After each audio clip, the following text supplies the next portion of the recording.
Whether we are new to investing or have been at it for years, I think one of the biggest fears we face is that of losing our wealth. It's such a deep fear that it constantly shadows all our investment decision making. We are fearful of market crashes, we are fearful of economic slowdowns, wars and recessions, and all other forces that are often beyond our control. And these worries often dominate our thoughts while investing our money. But what if I told you that the most significant threat to your investments might not be the market or economy or anything else outside your control, but rather the person you look at it in the mirror every day? That is you and your own behavior. I know it's difficult to understand that, but it is probably one of the truths of being an investor.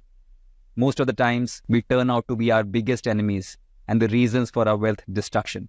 Over the next few episodes of the Inner Game podcast, I will explain how our actions and decisions, often driven by good intentions, can lead us down the path of wealth destruction. There's a proverb that says that the road to hell is paved with good intentions. In investing, I think the road to hell of wealth destruction is paved with bad behaviors that initially appear appropriate and fine, especially when we are in a rising market, but they can lead to significant losses and heartaches over a period of time. One such behavior, or I must say misbehavior, that causes us problems in investing is that of market timing, which is an attempt to predict market movements and make buy or sell decisions based on those predictions. Market timing sounds appealing. Who would not want to buy low and sell high? But the truth is, even seasoned investors find it challenging to consistently time the market. The risk of missing out on the market's best days often outweighs the potential benefits. Let's talk numbers. I want to refer to a study by JP Morgan Asset Management, where they looked at the S&P 500's performance in the US from 1999 to 2018, which is around a 20-year period. Now here's where it gets interesting. During this 20-year period, if you stayed invested the entire time, your annualized return would have been about 5.6%. But if you missed just the 10 best days in the market, your returns would drop to 2%. If you miss the 20 best days, your return plummets to mere 0.3%. And that's a drastic difference, isn't it? These figures highlight the impact of being out of the market during key times. The best days, they often follow the market's worst days. For instance, the biggest rally in 2008 or 2020 happened just days after some of the biggest falls. Now here's some data from the Indian markets. If you had invested 1 lakh rupee in the Nifty 50 index fund in April 2003 and stayed invested till the end of March 2023, which is 20 years, you would have created a corpus of nearly 23 lakh rupees. So 1 lakh rupee becoming 23 lakh rupees in 20 years. But if you decided to time the market, which resulted in you missing some of the best days of the index, then that would have significantly reduced your corpus.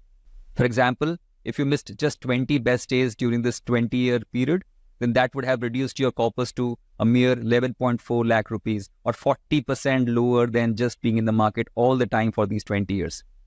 Another perspective from the Indian markets come from an investor I respect a lot, who is Samit Vartak, the Chief Investment Officer at Sage One Investment Managers. He wrote in his August 2017 memo to investors that if you had invested in the Sensex between 1979 till 2017, your money would have multiplied 251 times over these 38 years. But if you had missed 7% of the best months during this period, your return would have been zero. Yes, zero. Also, if you had missed just 1% of the best days during this period, your return would have been again zero.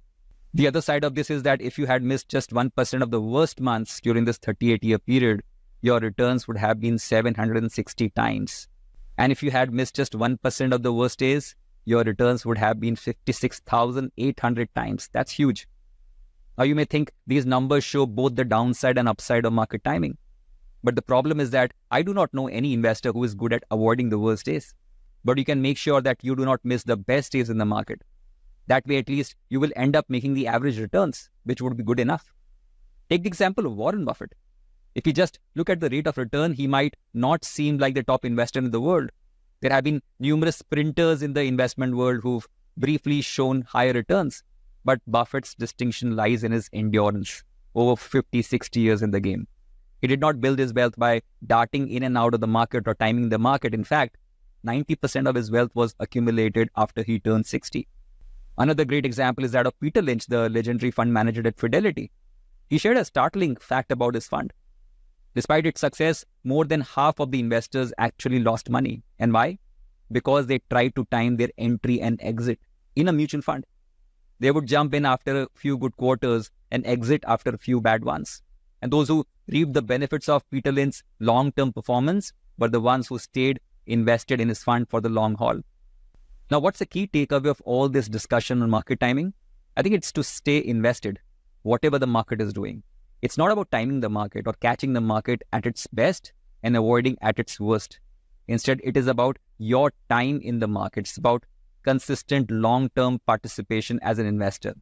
If your goal is to build long-term wealth, think of investing as a marathon, not a sprint. You've got to in the game consistently to win.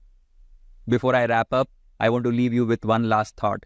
Investing is not about making money quickly. It's about achieving your long-term financial goals, be it retirement, buying a home, or securing your family's future. And the best way to reach these goals is a steady, disciplined investment strategy. Thank you for sticking with me through this dive into the aspect of timing the market versus time in the market. If you found this episode helpful, please share with someone who might benefit. Also, please subscribe for more insights on personal finance and sensible, stress-free, long-term investing. Until next time, keep investing, keep learning, and keep growing. Thank you so much.